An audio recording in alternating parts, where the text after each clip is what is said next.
خواتین سپورٹس میں مطلب ٹائٹ لباس سپورٹس میں پہنا جاتا ہے، کیا خواتین مطلب یہ ٹائٹ لباس پہن کر سپورٹس میں حصہ لے سکتی جیسے ٹی شرٹس پینٹس وغیرہ میں؟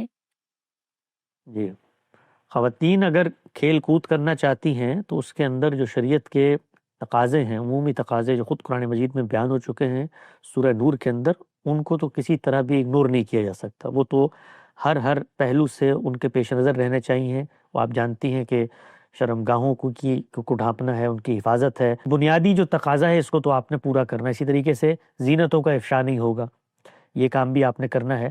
تاہم بسا اوقات موقع کی رعایت سے کچھ چیزوں کا تقاضا پیدا ہو جاتا ہے. مثال کے طور پہ آپ سوئمنگ کرنا چاہتے ہیں تو اس میں بھی جو مسلمان ممالک ہیں، جس طرح آپ دیکھا ہوگا ترکی ہے یا ملیشیا ہے، انہوں نے دین کی ہدایات کو سامنے رکھ کے اور اسپورٹس کے جو تقاضے ہیں ان کو بھی پیش نظر رکھ کے بہت سارے اس طرح کے لباس بنا دیے ہیں. اگر آپ دیکھیں تو سوئمنگ کے لیے باقاعدہ کاسٹیوم بنا ہے، اس کا نام برکنی رکھا گیا ہے اور وہ اویلیبل ہے.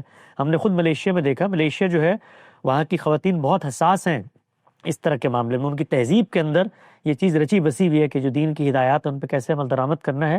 تو وہ فٹ بال بھی کھیلتی ہیں، وہ مختلف جو بھاگنے کی ریسز کی گیمز ہیں ان میں بھی شامل ہوتی ہیں، وہ سوئمنگ بھی کرتی ہیں. لیکن اس کے لیے ایک ایسا لباس بنا لیا گیا ہے جس میں وہ ترددات پیدا نہیں ہوتے جو ایک مسلم خاتون کے بارے میں دین کہتا ہے نہیں ہونے چاہیے. لیکن پاکستان میں یہ سب پاسبل نہیں ہے. تو اس کی کوشش کرنی چاہیے، جہاں پر پاسبل نہ ہو وہاں پر آپ کوشش کریں. آخر پاکستان میں آپ کپڑے سلواتے ہیں نا، تو آپ انٹرنیٹ سے وہ جی دیکھیں اور کسی درزی کو کہیں مجھے اس طرح کا لباس سی کے دے دیں.